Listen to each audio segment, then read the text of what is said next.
La ministre de la Jeunesse, des Sports et de la Culture, Kadi Ndiaye, annonce la remise en service des stades Aline Sitoé Diatta de Ziguinchor, Ely Manel Fall de Diourbel et Lamine Gueye de Kaolack à partir du 19 novembre 2024. Le Sénégal renforce ainsi son parc d'infrastructures sportives.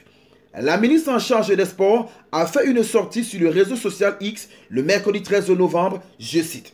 J'ai le plaisir de porter à la connaissance de la population, particulièrement les jeunes, les acteurs du mouvement sportif ainsi que les présidents de conseils départementaux que les stades Aline Sitoé Diatta de Ziguinchor, Ely Manel Fall de Diourbel et Lamine Gueye de Kaolack sont désormais fonctionnels et prêts à être mis en service à compter du mardi 19 novembre 2024. Fin de citation.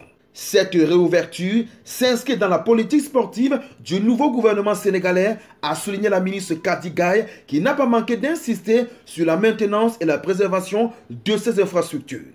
Je voudrais rappeler au comité de gestion ainsi qu'aux usagers l'importance de la préservation de ces infrastructures en veillant à en assurer une gestion citoyenne efficace et efficiente, a-t-elle souligné dans la même sortie.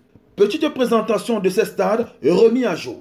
On commence par le stade Aline Sitoé Diatta de Ziguinchor. Situé sur la route nationale sénégalaise 6, après le cimetière des chrétiens de la ville de Ziguinchor, commune située dans le sud du pays. Le stade Aline Sitoé Diatta a été construit pour la Coupe d'Afrique des Nations 1992 au Sénégal. D'une capacité de 10 000 places, il a été rénové une première fois en 2007.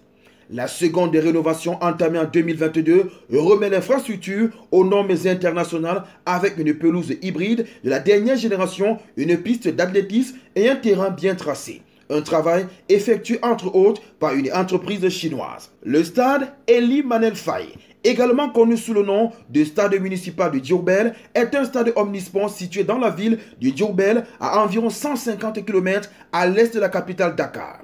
Doté de 3000 places et inauguré en 1977, c'est l'un des plus vieux stades du pays.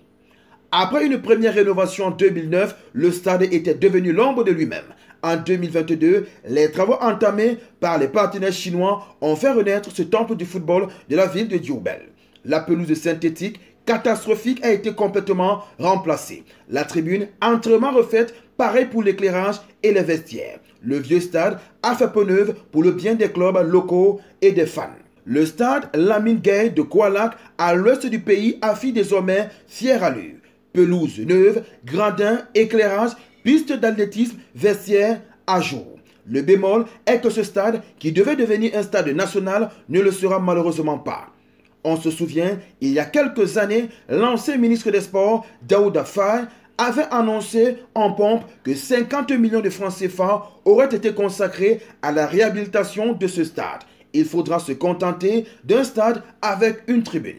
Ces nouvelles installations font partie d'une stratégie de modernisation des installations sportives lancée par le président de la République, Bassirou Diomaye Faye. L'objectif étant de doter les régions de stades de proximité répondant aux besoins des jeunes, des acteurs sportifs et des communes locales pour encourager l'épanouissement sportif. Pour éviter les erreurs du passé qui ont conduit aux multiples rénovations, il faudra veiller à l'entretien de ces infrastructures afin d'assurer leur pérennité et leur bon fonctionnement pour les générations futures. On n'oublie pas la devise, likez, commentez, partagez et abonnez-vous pour les nouveaux. On Sport TV, la chaîne référence de l'actualité sportive africaine.